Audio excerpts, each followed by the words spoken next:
where in the heck does my food, my gas money, and all the things come from? Now, I'm going to take you back down memory lane, and we're going to talk about the current here and the now, because things have changed in this lovely economy that we live in. And not only that, but we've had to co-parent with summer schedules. We've had to deal with no childcare. We've had to deal with no ability to afford childcare or summer camps or all the other things that you guys have suggested, because those things cost money and I don't have the money to spend. So, where does my things in my wallet, where does that money come from? Okay, we're going to talk about all the things when it comes to groceries, food, household money, kid money, hobby money, and all the things. So, most of you guys know by now, I have started my waitressing job pretty much as of last week. It has been 4 weeks, so it's been a month. So I got one baby check, and then I got one check, which you guys saw, where I had 3 weeks worth of work. Now, the 3 weeks worth of work included 4th of July week, where we did pretty well tip-wise, okay? Now, I'm not going to go into it because it's a deep, long, dark rabbit hole. But my company that I work for, the company I work for, not my company, the company I work for, they don't allow you to bring home cash tips. Now, normal waitressing job, you'd bring home cash tips, and that's how you would survive. You'd live off your cash tips, see how much you can make it kind of like a game with yourself. How good can my customer service be to get better tips, all the different things. It's still a thing, don't get me wrong, but this company has decided that it is their policy that they put all of your tips on your check. Now, I have worked for companies where they put the credit card tips on your check so you get taxed on them and all the things, because that's what they want you to do.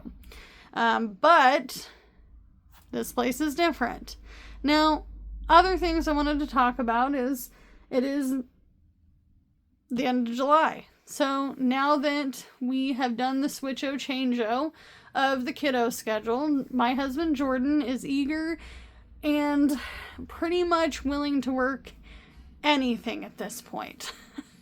He's gone to apply for jobs that I was like, oh honey, really? And at this point, we live in an economy where we're all just kind of barely surviving. So we're going to talk about what happens if I don't have enough money. We're going to talk about where Costco money came from and all the things. So I wrote down all of the categories in each of our wallets here. These are my cash wallets. I walk around with this every single day unless it's empty, which has been recently. I thought that I would do better at not dropping the ball, but I'm still getting used to things, and truthfully, it's been hard not having a full paycheck. So now I kind of-ish know what to expect with tips and my hourly wage and all the things, and I have a husband looking for work, and he's still out there doing gig working. I can tell you right now, the Costco money and the Costco membership came from my hubby. He went out and did the gig working. He did the DoorDash. He did the Spark. He did the things. We do have rules about gig working with kiddos. If it's too hot, we drive old cars. AC is not great. Not happening. Won't be out there doing nothing if it's too hot. We don't interrupt their summer schedule. So if they have something planned, it's not like, oh, hey, honey, that thing you planned for, for the whole summer, you can't do it now because we're going to go do DoorDash. Wrong. Not happening. Also, noticing that they're people and have needs and wants. So there are some rules to it, and it's been hot.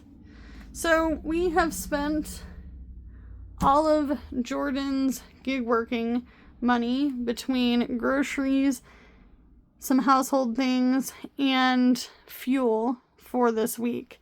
So we're going to talk about projectively what I want to do with the wallets going forward and what will happen to the gig working money. Because once Jordan works an hourly job, I highly doubt he'll want to get in the car to do the DoorDash, Uber, Lyft, Spark, Instacart game, which we have been doing for literally 6 years now. I have picked up thousands upon thousands of grocery and food delivery, and I have picked up between Uber and Lyft probably around 7,000 customers. It's a lot. And even though I can't do Uber and Lyft right now, which kind of bums me out, we're still trying to figure that out. Okay? Because my car is an '05 and that is not acceptable. So, long spiel, gone, done. So let's talk about honesty here. What can I afford? What can I afford? What do I feel is doable? I can be honest with you, over the last few weeks, me personally working and doing all the things, I don't want to be doing the DoorDash, Uber, Lyft, Spark, Instacart game full time on top of that as well, because it is time consuming. And it's not like it's not pandemic where you're picking up orders like one after the other, after the other, after the other, and you're just cha-ching, cha-ching, bringing in the money, honey. It's not like that anymore. Go talk to other people. It's not like that anymore. It won't be like that for maybe ever again, because this is a different world and we live in a different economy, and that's hard. It's hard to judge what you think you're going to actually make. So I'm going to zoom in here on my terrible handwriting because I feel like it looks terrible this evening, and that's okay. So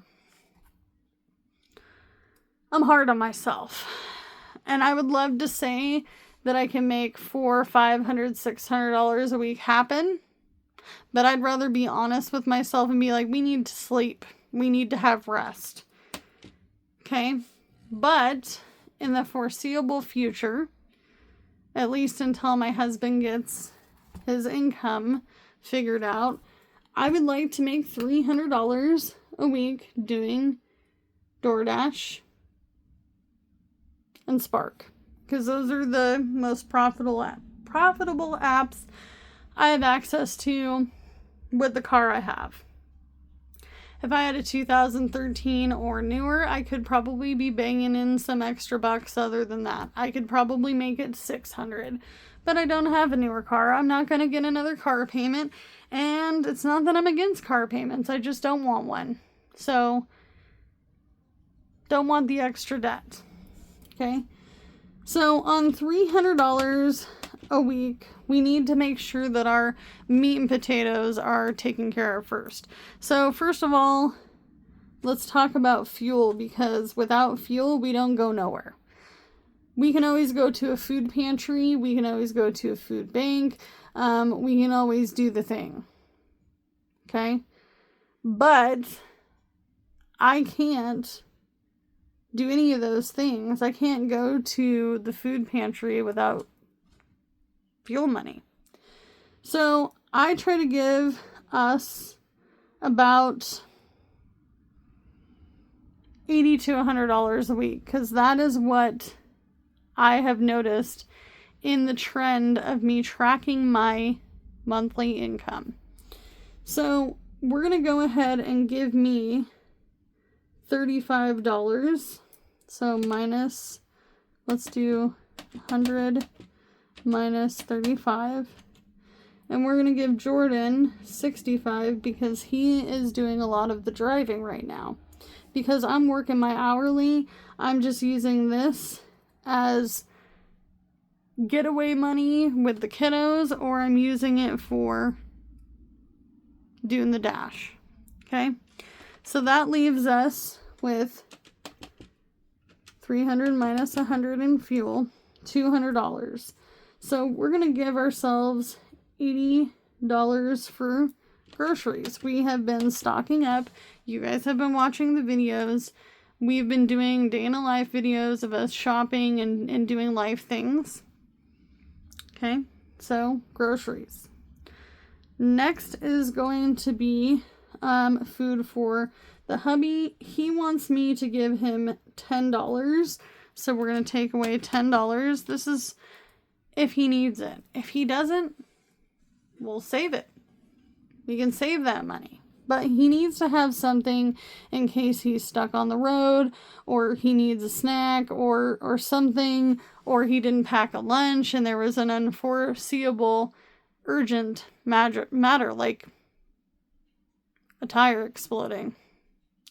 Because nothing sucks worse than not having even just a little bit of money to buy yourself something. Okay? Next is going to be the oh shit money. So I would like to give us each $10. I already have 20 in here. You guys can see it one more time. I'm very, very happy about this flashy $20 bill in this wallet. So we'll take away $20 for that, which then leaves us with $90. Now, because he is drinking less soda, we're going to give him $5 minus 5. Family, we can do movie night for $5 a piece. Maybe we only can afford to go once a month. So let's do 5. So minus 5. Okay. Next is going to be household.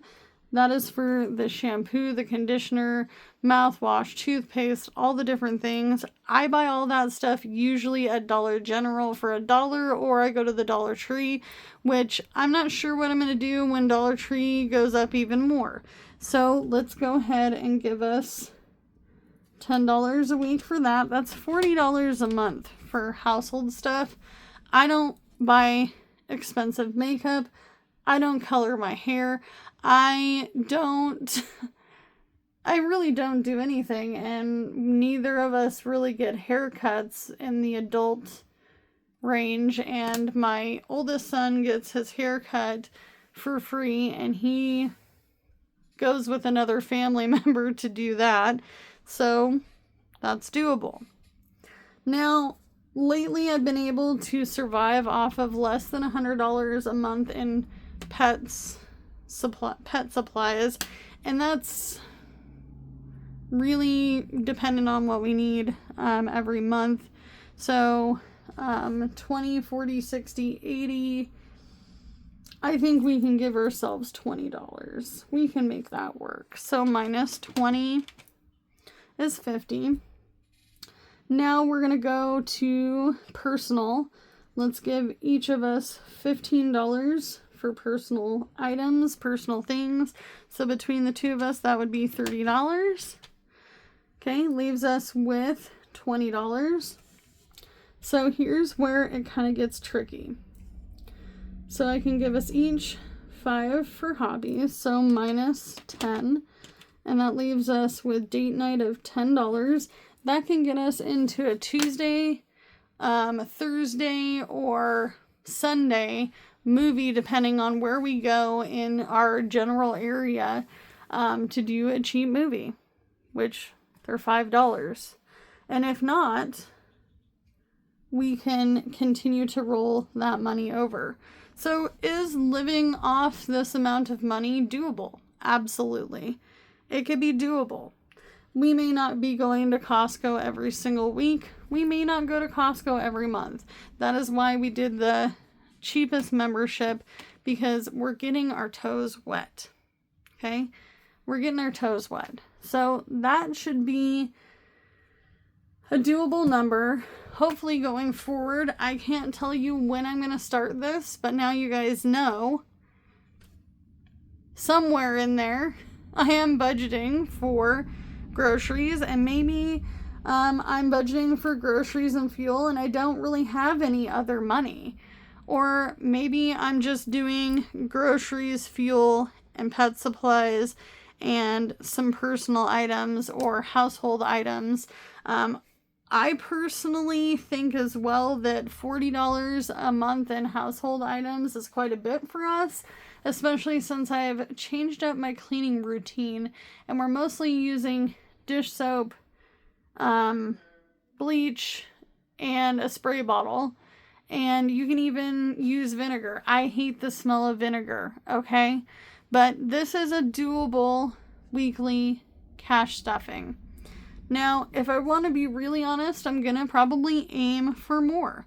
Because we could likely do a little better than that. And let's talk about the sinking funds while we're here. Because there's only 4 of them. Might as well. Come on, Eleanor, you gotta move out of the way, girlfriend. Alright, so we have buffer. Okay. We have emergency.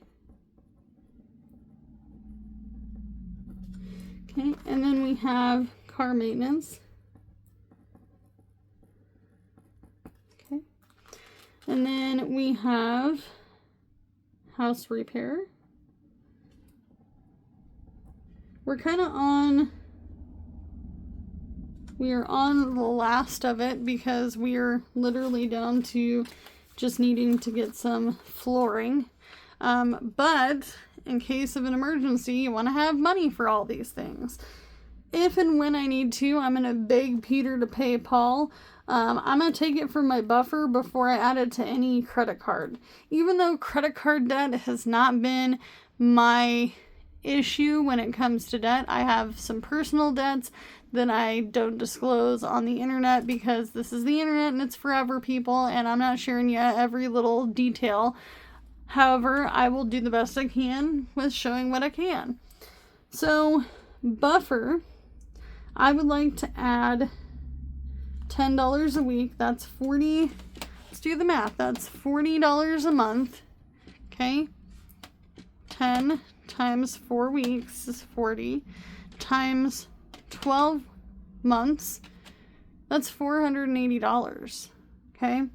If I can do more, I will. That's why we have a budgeted and an actual section, because this is what we budgeted, this is what we actually budgeted, or this is what we actually stuffed. Okay. Emergency, if we want to be honest, if you want to hit the $1,000 a year, you're going to divide that by 12 months. And then you're going to divide that again. Wait a minute. 1,000 divided by 12. Okay. And then you're going to divide that again by 4 weeks.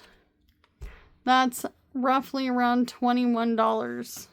21 times 4 times 12 is a little over $1,000. I don't have $20 realistically to put towards emergency, and that's why we're doing this 100 envelope challenge at $12 a slot to get $1,200 by the end of the year. It's been slow and steady. We have 1 slot that we have filled, but I think I could do half that. So $10 a week times 4 weeks is $40 a month times 12 months is $480. It's not perfect. Doesn't have to be. We're on a low income.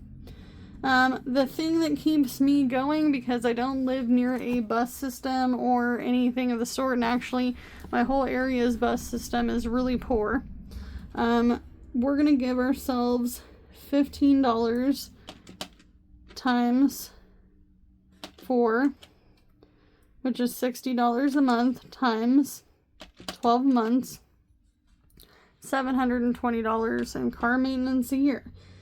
And then we're going to give ourselves $5 for household or house repairs. So that's 10 plus 10 plus 15 plus 5 is $40. Okay. So in reality, if I can find my whiteout, did I put it over here?